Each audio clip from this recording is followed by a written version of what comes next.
Article 370 के abrogation के खिलाफ फाइल्ड पिटिशंस पर अपना फैसला इस हफ्ते सुप्रीम कोर्ट ने सुनाया था, जो कि इस साल का मोस्ट अवेटेड जजमेंट था। और जहां सुप्रीम कोर्ट के इस फैसले से यूनियन तो बहुत खुश नजर आई है, वहीं लीगल फ्रेटर्निटी में मौजूद कई लोगों ने सुप्रीम कोर्ट के इस फैसले पर सवाल उठाया है। आए दिन सीजीआई डीवाई चंद्रचूड़ पर कई उंगलियां उठती हुई दिख रही है और उसमें आर्टिकल 370 के केस का जजमेंट भी एक कारण बन गया है। इसलिए भी क्योंकि हमारे देश में अब ये सवाल पैदा हो रहा है कि क्या आए दिन यूनियन अपनी मनमानी करके किसी भी स्टेट में इतने ड्रास्टिक और इरिवर्सिबल चेंजेस कर सकती है। अब आप ही सोचिए, जब जुडिशरी के फैसलों को उनके ही members that is lawyers advocates criticise करते हैं तो बात जरा गंभीर हो जाती है। इस मामले में अभी हाल ही में एमिनेंट जूरिस्ट और सीनियर एडवोकेट फली एस नरीमन ने इंडिया टुडे को एक इंटरव्यू देकर सुप्रीम कोर्ट के इस फैसले पर निशाना साधा है और कई ऐसे पॉइंट्स रेस किए हैं जिससे आप अग्री करेंगे। इसी के साथ उन्होंने कई पुराने केसेस में भी सुप्रीम कोर्ट के इन्वॉल्वमेंट पर उंगलियां उठाई है और ये पूरा मामला क्या है हम इस वीडियो में देखेंगे। इंटरव्यू के शुरुआत में ही फली एस नरीमन ने ये बात सामने रखी कि उन्हें उम्मीद नहीं थी कि सुप्रीम कोर्ट ऐसा जजमेंट देगी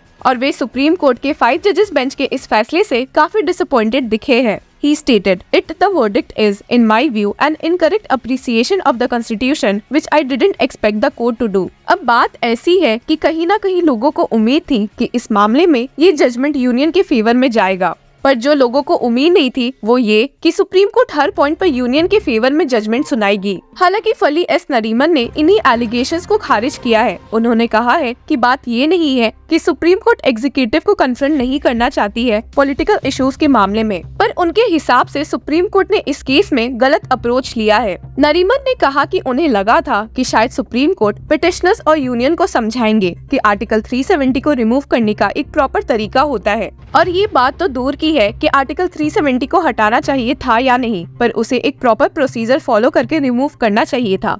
He stated, the Supreme Court could have said it's impossible to do it for X, Y and Z reasons, after which they could have perhaps taken another step. But they didn't do that. फली नरीमन के हिसाब से union को अगर article 370 के provisions को remove करना ही था तो उन्हें आर्टिकल 368 के प्रोविजंस की मदद लेकर आर्टिकल को अमेंड करना चाहिए था, जो कि पार्लियामेंट को कॉन्स्टिट्यूशन अमेंड करने की पावर्स देती है। He stated, "Before the judgment came, my view was that the presidential power under Article 370 Clause 3 could not be exercised at all in the manner in which it was done. And for this reason, there is a supervening article in the Constitution, Article 368, which expressly states that each and every provision of the Constitution can be amended." फली नरीमन के हिसाब से इस मामले में एक proposal parliament के दोनों हाउसेज दैट इज लोकसभा और राज्यसभा में मेजोरिटी से पास होना चाहिए था और तब जाकर इस टॉपिक को प्रेसिडेंट की असेंट मिलनी चाहिए थी। He stated, "And the manner in which it has to be done is that it has to go before the 2 houses of parliament, get the requisite majority,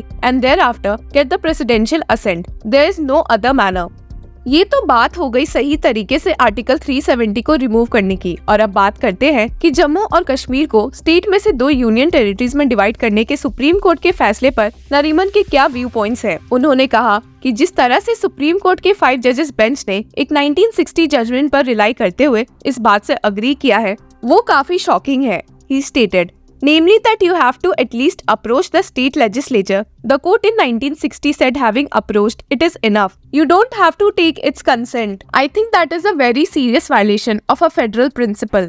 अब आप ही इस बात पर जरा जोर दीजिए कि अगर हम लोगों की राय नहीं पूछेंगे या उनको कंसिडर भी नहीं करेंगे तो ऐसे में हम कैसे बोल सकते हैं कि हमारे देश में फेडरलिज्म है या डेमोक्रेसी भी उस हिसाब से है। Nariman added, "What's the use of saying that we are a federal state which doesn't require consent to its downsizing from being a state to a union territory?" उन्होंने इस बात पर भी जोर दिया कि आर्टिकल 3 ऑफ इंडियन कॉन्स्टिट्यूशन में ये एक्सप्रेसली परमिटेड नहीं है कि एक स्टेट को यूनियन टेरिटरी में कन्वर्ट किया जा सकता है। इसके साथ ही उन्होंने जस्टिस एस.के. कौल के उस जजमेंट को भी अपोज किया है जिसमें उन्होंने कहा है कि जम्मू और कश्मीर की इंटरनल सोवरेनिटी का एक एलिमेंट बरकरार रखा गया है, इसके बावजूद कि महाराजा हरी सिंह ने इंडिया के साथ इंस्ट्रूमेंट ऑफ एक्सेशन साइन किया है 1947 में। He stated that judgment should have been overlooked as a matter of fact, which other 4 judges have really overlooked. ये तो बात हो गई उनके द्वारा सुप्रीम कोर्ट के आर्टिकल 370 के मामले में जजमेंट को क्रिटिसाइज करने की, और जैसा कि हमने आपको वीडियो के शुरुआत में बताया है कि उन्होंने इस फैसले के अलावा सुप्रीम कोर्ट के और भी कई फैसलों पर निशाना साधा है। तो second Ashok Desai memorial lecture on usable past constructing histories of constitutionalism में लेक्चर देते वक्त एस नरीमन ने पार्लियामेंट के कॉन्स्टिट्यूशन को अमेंड करने के पावर्स में जुडिशरी के इंटरफेरेंस के बारे में बताया है।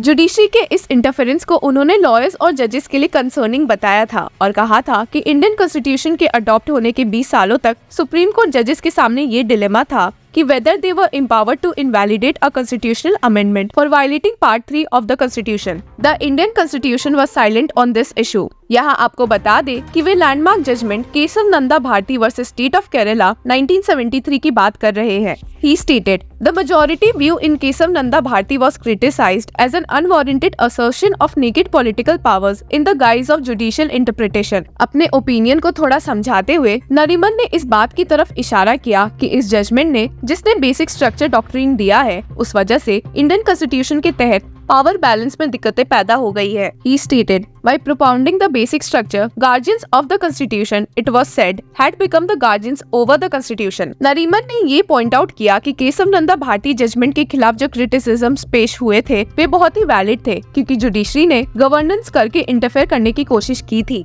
हालांकि ये बोलने के बावजूद उन्होंने कहा कि इसी डॉक्ट्रिन ऑफ बेसिक स्ट्रक्चर ने बाद में इंडिया में डेमोक्रेसी को मेंटेन रखा था। अब आप सोच रहे होंगे कि नरीमन ने ये क्यों बोला है, तो असल में वे इंडिया के 1971 के माहौल का जिक्र कर रहे थे। 1971, the Indian national Congress obtained a majority in the general elections and Nariman described this moment as India's moving towards a grave constitutional crisis। लेकिन एकदम से एक ड्रास्टिक चेंज हुआ और भाग्य ने दखल दे दिया। On June 12, 1975, the then Prime Minister Indira Gandhi lost an election petition against Raj Narayan of Janata Party filed in the Allahabad High Court on the grounds of electoral malpractice. As a consequence, Gandhi with overwhelming majority was unseated. और इस मामले की जब appeal supreme court में pending थी तो इंदिरा गांधी ने on June 25, 1975 देश में एक इंटरनल इमरजेंसी इम्पोज कर दी थी और इसी के साथ कॉन्स्टिट्यूशन 39th अमेंडमेंट एक्ट 1975 को पास किया जो कि एक सिटिंग पीएम के इलेक्शन को कोर्ट में चैलेंज करने से मना करती है।